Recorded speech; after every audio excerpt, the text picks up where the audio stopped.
And whose team is this? Is this your team, or is this your daddy's team? Thanks for listening to the Dad Mode Podcast, common sense parenting in a politically correct world. Here's your host, Andy Carlson.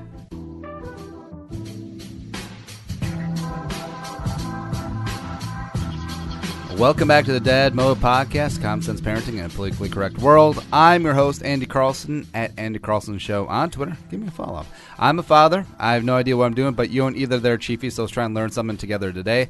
The website is dadmodepod.com. Tweet at us, at the show, at dadmodepod, or just use the hashtag dadmode, and we'll get all up in you. Today, happy Saturday.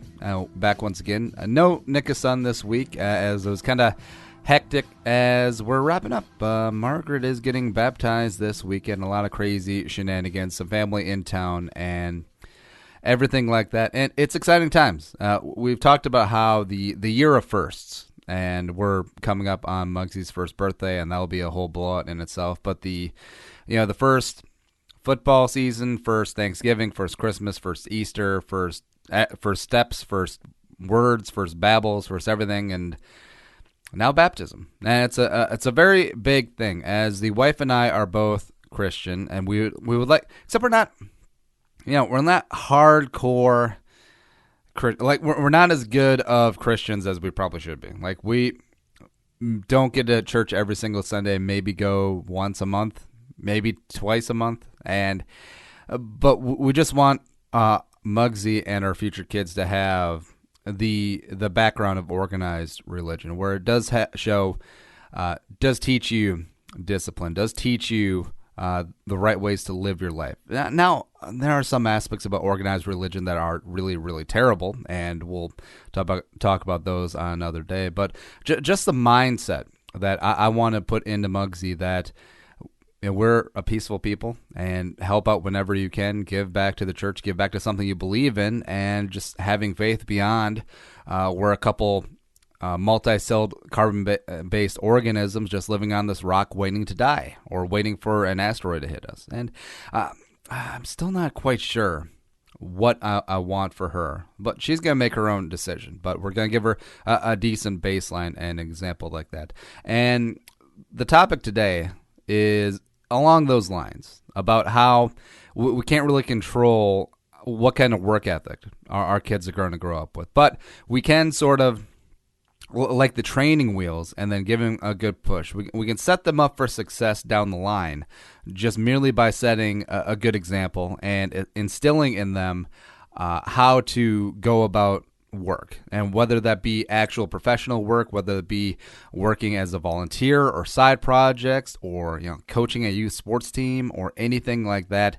You just want to lead by example, and it's important. I want Margaret to always know that you always have to have your hustle on, and even if you are like working a 9-to-5 or working in academia, those jobs can be ripped away at any time. Like if you're working for a Fortune 500 company and they're publicly traded, they got shareholders to answer to. And you know what?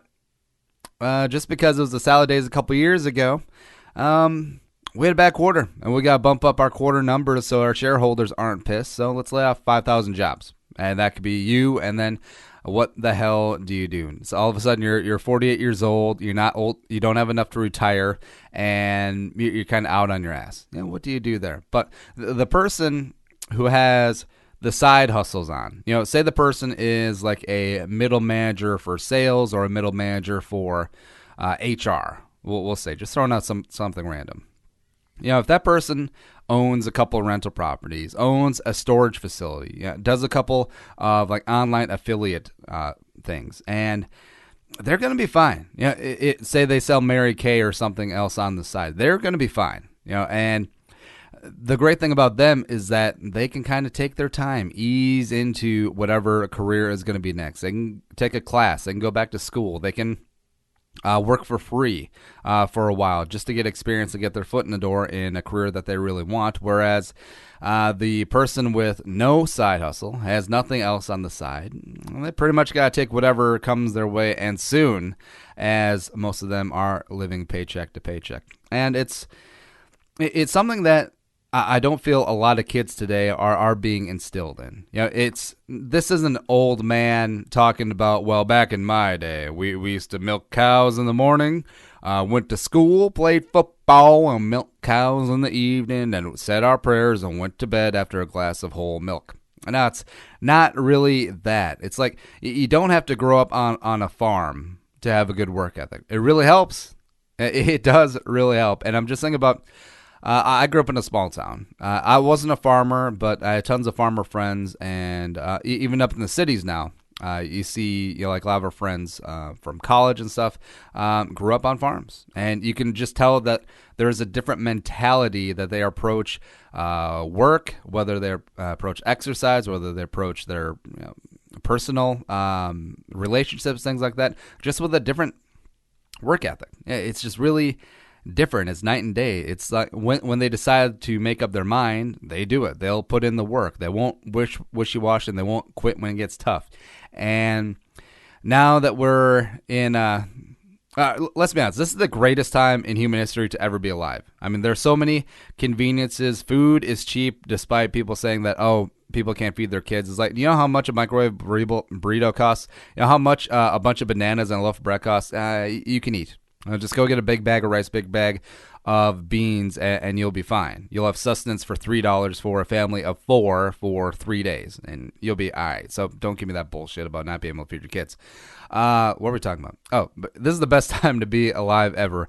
And I do start to see, and I always talk about my generation quite a bit because that's really the only generation I've grown up in. But we were the first video game kids. We were the first real latchkey kids. Back in the 50s, 60s, 70s, besides Atari, you didn't have kids sitting around on the weekend or sitting around in the house in the middle of the afternoon during a summer, just playing video games all day long, drinking Mountain Dew, eating Doritos, and just mashing away on that Super Nintendo, Sega Genesis, or PlayStation. Oh, or N64. Yeah. And the thing about it is that when they get out into the real world, after their job has literally been lazing about, playing video games, getting involved in the internet once the internet started becoming a thing, and just basically being hermits. No, I'm as an employer, I'm not going to be looking for them if they lead on the interviews like, oh, well, I'm a master at Zelda, and I have the best score ever in StarCraft. Although, yes, you can make a living in StarCraft. Let's not go down that rabbit hole. But my generation was the first generation of kids that they got handed everything. Everything wasn't a struggle, or they had to earn. And it's always about earning things as opposed to being given, like getting paid for chores that you do, getting paid for the work that you put in as opposed to allowance. And Muggsy and her future brother and sisters, they're definitely going to do work for wages around here. And it's not going to be, well, here's your allowance, $20 a week, do whatever you want, because kids don't appreciate that. I grew up with a kid whose dad was pretty well off, and every single week he got $40 as an allowance. Now, that doesn't sound like much now, but to an 8th grade kid who has no other bills, that's kind of a lot. And that was back when you could buy like 20 ounces of Mountain Dews for 99 cents. So every single week, that kid is getting $40 on top of being spoiled rotten, which he was. And he had every pair of new Jordans coming out. He had all the Tommy Hilfiger stuff. And, not really tight with them now, but that's kind of a different mentality growing up, being handed everything as opposed to earning everything you have. Now, I do consider myself a hard worker. No, I'm probably not the most focus-driven guy in the world, but I'm pretty up there. I'm in the upper 90th percentile as far as working, grinding your ass off, and shooting for a goal and putting in the work that's required to get there and keep your nose to the grindstone. But I'm not saying that like I break rocks every single day for a living or did as a kid. No. And the thing is, like, growing up, I never had an allowance. But if I mowed the lawn, I would get $5. If I got an A on my report card, I would get $5 per A. And it's just really small, minute things like that parents can do for a kid growing up. And of course I didn't like it. Of course I was jealous growing up of my friend, and he's getting $40 a week, and meanwhile I'm getting maybe $10 a week for mowing the lawn and doing some other chores around the house. It's like, man, he's making 4 times as much and ain't doing shit, and I'm busting my ass and getting a quarter. Ooh, that's like a small microcosm for life sometimes. Yeah. But in the long run, it's beyond the money, because that money was spent like the day of. But just that mentality of you have to work for things as opposed to being handed to you, I wouldn't trade that for anything. I bring that to my various works and businesses every single day. I bring that to the podcast. I bring it to all the 17 other shows that we do here. And it's just something about grinding and never griping, never complaining, and getting your foot in the door in an industry like I'm trying to do with radio or upper tier podcasting. It's we're bringing a couple of dollars in the door now. Now it's nothing to make a living off of, but it's definitely nothing to sneeze at either. But for the first year and a half, I lost money. Paying for storage, paying for equipment, paying for Adobe Audition, and paying for everything like that. So it was a sunk cost for a year and a half, beyond working for free, but just getting that experience in and knowing that, hey, if I keep working here, if I keep my nose to the grindstone, if I keep churning, if I keep my eye on the prize, this is all going to be worth it. As opposed to kids and adults who are given everything. You want me to work for free for a year and a half? Or you actually want me to pay money into this? No, I'm not good with that. And then you achieve nothing and you do nothing. Because as weird as it sounds, and like I'm saying, like the businesses I'm in and also in podcasting, it's not breaking rocks every single day. But at the end of the week, when you're sitting down after a weekend, after you have worked a Saturday morning or even an entire Saturday, and just sitting with your family, watching a movie, having some popcorn, maybe cracking a beer, it's you can be proud of the week of work you did. Whereas, if you're the trust fund kid, or if you're working a job but you're kind of pissed off, you feel entitled, you're still the entry level guy even though you've been there for 2 years, and the boss notice when you feel entitled as opposed to just being a worker. And workers do get rewarded in the workplace, because when downsizing comes along, guess who they're going to get rid of? Are they going to get rid of Evan, the guy who mails it in and thinks he should be making $100K a year just because he's Evan? Or Chuck, the guy who makes just as much as Evan but does twice as much work?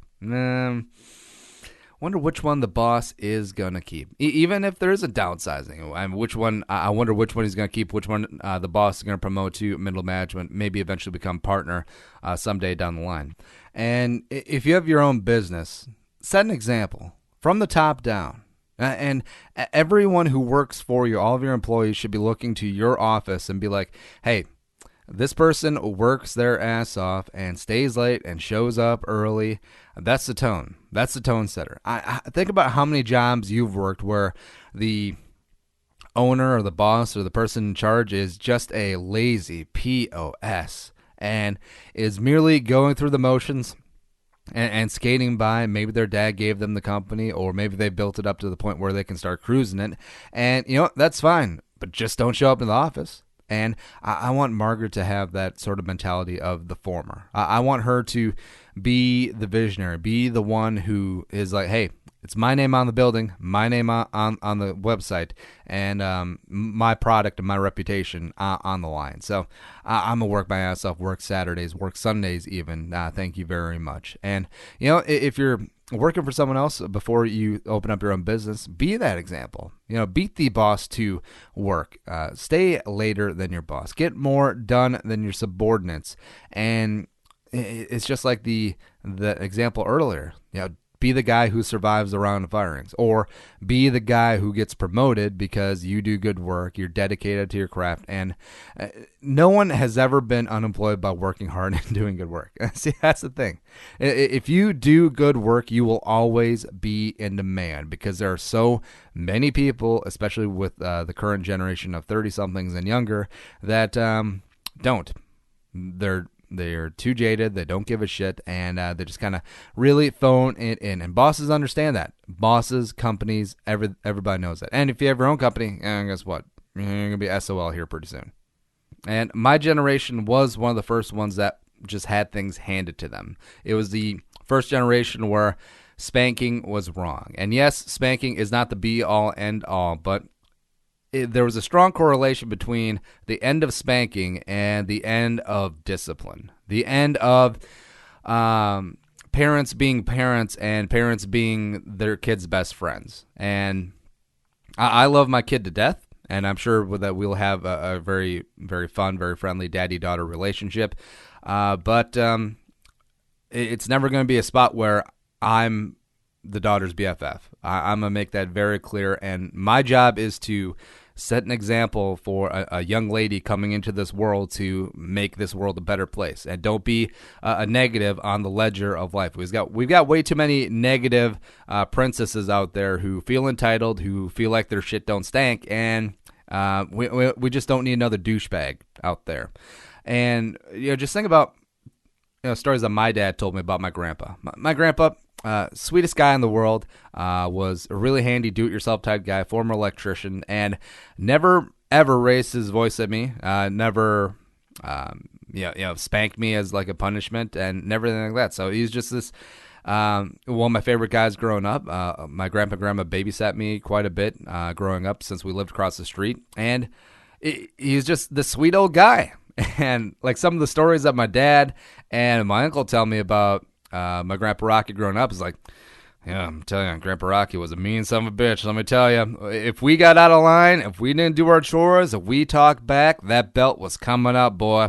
I tell you what. And it's funny. It's because it's not like my dad, rest in peace, or my uncle are now these or were the sniveling in the corner, needing therapy every single day type people, as everyone associates discipline, strict discipline, maybe even capital punishment. Not capital punishment, but corporal punishment. No, we're not talking about Adrian Peterson lacerating his kid's scrotum type level, but a firm hand growing up. It's not like like my dad and my uncle are now in therapy.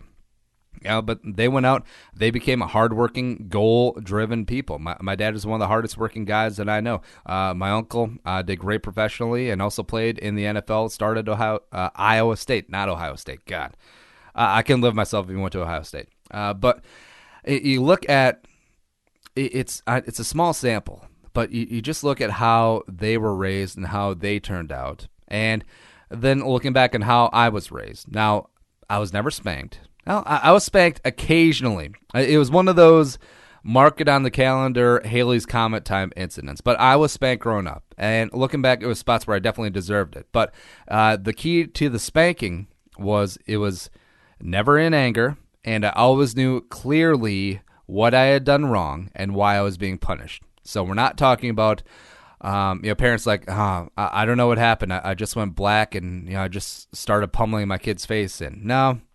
Definitely not something like that. But yeah, my dad wasn't my best friend. Yeah, he was a great guy. Later on, we started having like a really good father-son best friend relationship. As adults, it's good to be your kid's best friend. But growing up, he was quiet, gruff, and relatively strict.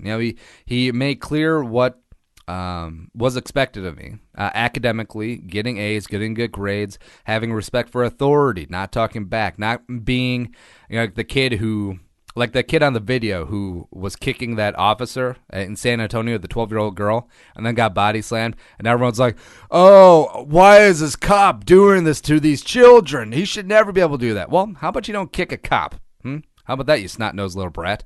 And they also just drilled in me, if you want something in life, we're not rich, but hey, if you want something, you work for it. And if you're willing to work, there will always be a job for you, and there will always be a career for you. And you can have maybe not whatever you want, but you'll have whatever you need if you just have a good work ethic to you.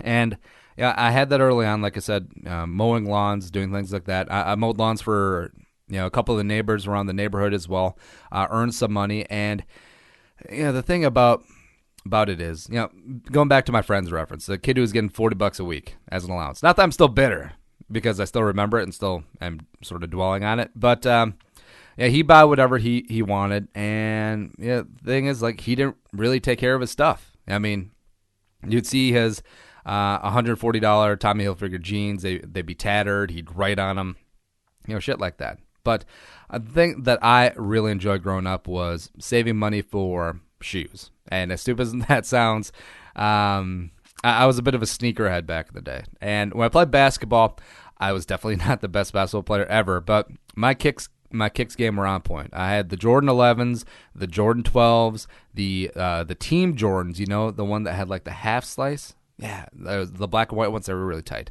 And then also some green, the Allen Iverson, the Answer ones, the Reebok ones. Man, those are fantastic. And the thing is that I bought all those myself. Yeah, the money I saved mowing lawns during the summer, working at a grocery store. I started working at the store that my dad was a night manager at when I was 13, worked there all through high school.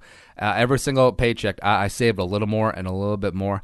And I'll tell you what, those are still the purchases I'm most proud of in my life. And the fact that, back then I didn't have the mortgage, I didn't have the phone bill, I didn't have cable bill, I didn't have all these other 17,000 bills just flying around.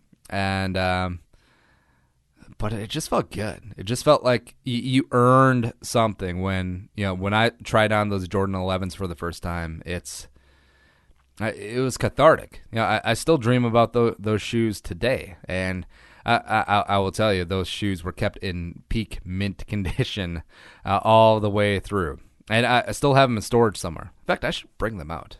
Yeah, and I want Muggsy and future kids to have that sort of mentality when it comes to, you're going to appreciate something way more if you do the work, you put in the time, and you earn it yourself. And that thing's going to get taken care of. Like, you see, as opposed to having me or your mother handed over to you.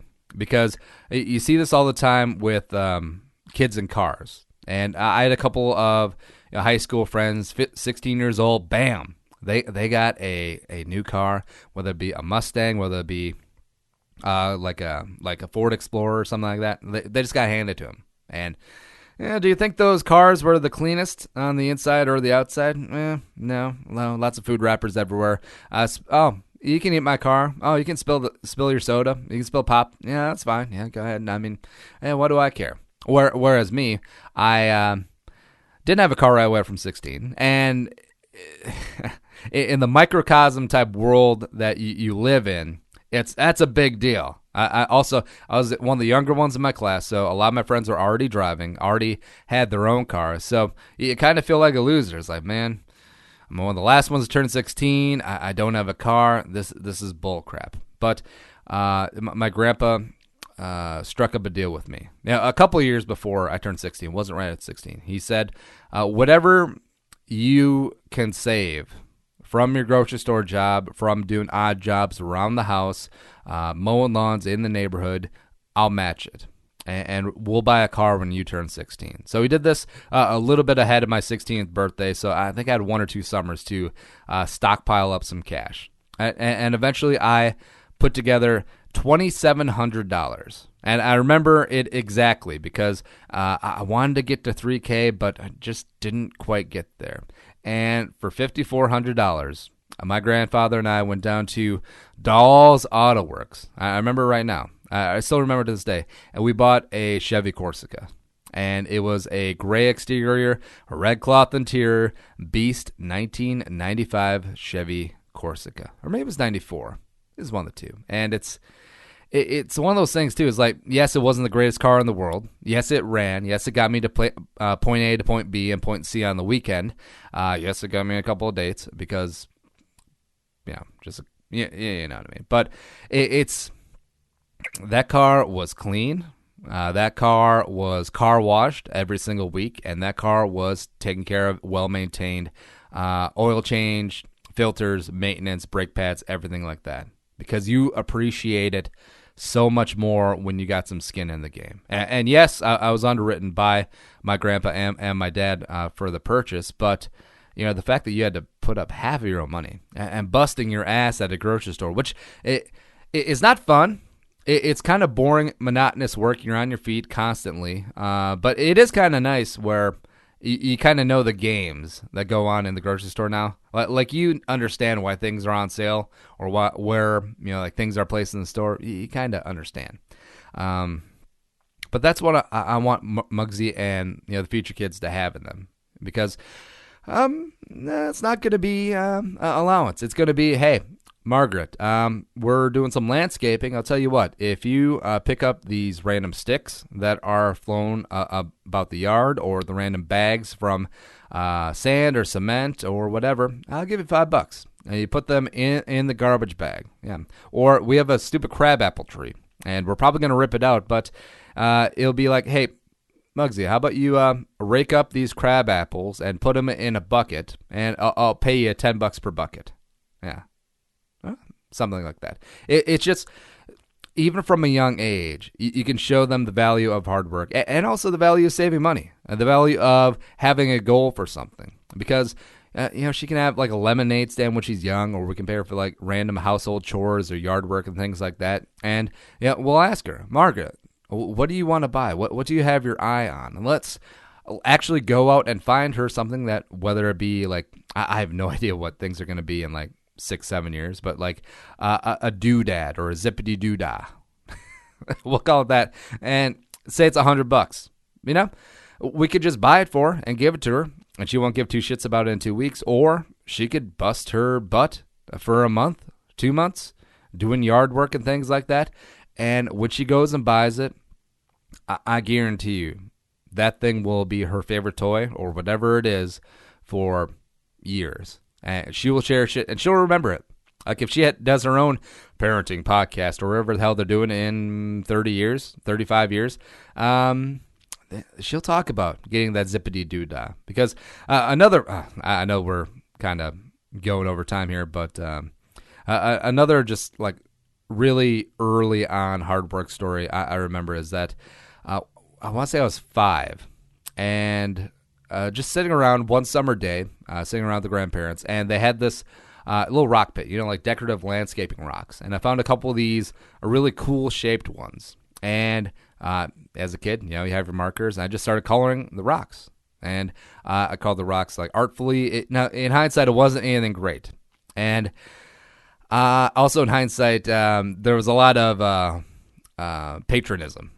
patronizing there. But I went door to door in the neighborhood, and I sold these rocks to our very lovely neighbors who were very understanding for 50 cents a piece. And I sold 12 rocks, okay? And what we did is my grandpa, it's probably one of these teaching lessons. It's probably exactly what I was talking about with Muggsy and the zippity doodahs. But Grandpa saw this. I had $6 American in my hand. I had $6 in quarters. Actually, might have been a couple of bills in there. I might have gave people change. And also, that's the thing. There was never a, hey, kid, keep the change type moment. It's like, no, I must earn it. That should be my presidential stump speech if I could run for president, because you have to be born in this country, which is an antiquated policy because I've been in this gosh darn country for 29 years, but that's neither here nor there. Anyways, we walked down to the drugstore, Christensen's Pharmacy, and they had a very small little toy section, a little trinket section. I remember to this day, a little die-cast neon green and white little plane, little biplane, like little Spitfire, like almost like a Japanese Zero type plane. Yeah. Oh no, P-51. I think it was more of a P-51. So anyways, bought this little plane for I think it was like $2.50, and I saved the other $3.50, and it's just like, on the walk back home, just looking at that plane, it's like I earned this, and I'm really going to cherish this. And yes, the work was coloring a couple rocks, but just applying that lesson to like podcasting. I've done like 10 shows this week, 5 ACSs, this dad mode, a couple Purple for the Wins, the Andy Lucanary football machine, and it's it's taxing. It's work that you love to do because you know the end product. You know that you're catering to an audience, and you appreciate every single listener out there, and you're building towards something else. And you apply that to like every other business, if you're working 9 to 5, everything like that. And that's why I think it's lost in the shuffle a bit. We talk about everybody getting a trophy being an issue with kids, and I'm sure we'll probably have an episode dedicated to that down the line. But teaching the kids that, hey, if you put in the time in practice, working your butt off, and then in the game you succeed, in the tournament you succeed, you get to see the fruits of your labor, you're going to get the same trophy or ribbon as the kid who sloughed off, missed practices, sat down in the middle of the field, picked dandelions and everything like that. That's a bad message to send. That's a bad message. It'd be like, I drew on those stupid rocks, and then I sold them door to door, which took hours. Then I go down, I buy that little toy plane, and then all of a sudden they're just another kid whose dad just buys them a plane. It's like, whatever. It's like, oh, let's buy you 3. You can have your own little fleet. Yeah, that's like, that's a bad message to send. It absolutely is. And that's, if I could just speak frankly to Muggsy, like if she's listening to this down the line, it's very possible. It's just whatever you do, decide what it's going to be and work your ass off towards it.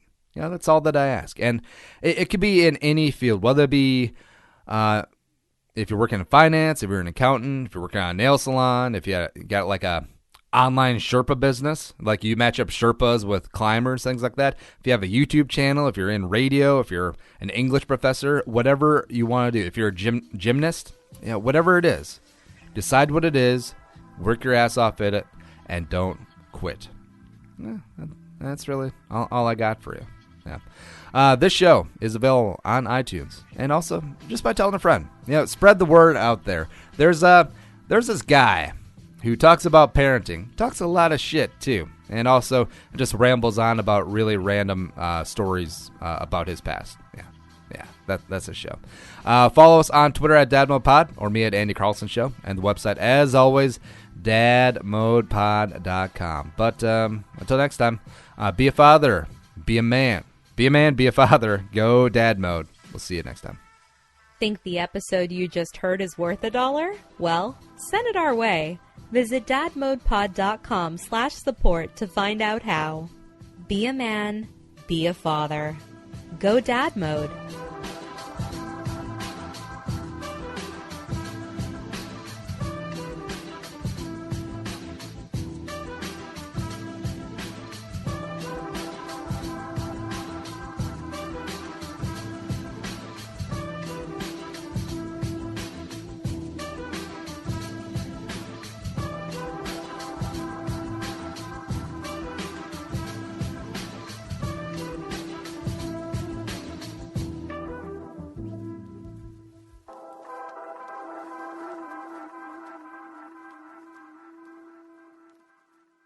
The music is created and produced by Deeb. To hear more of his tracks, visit soundcloud.com/Deeb.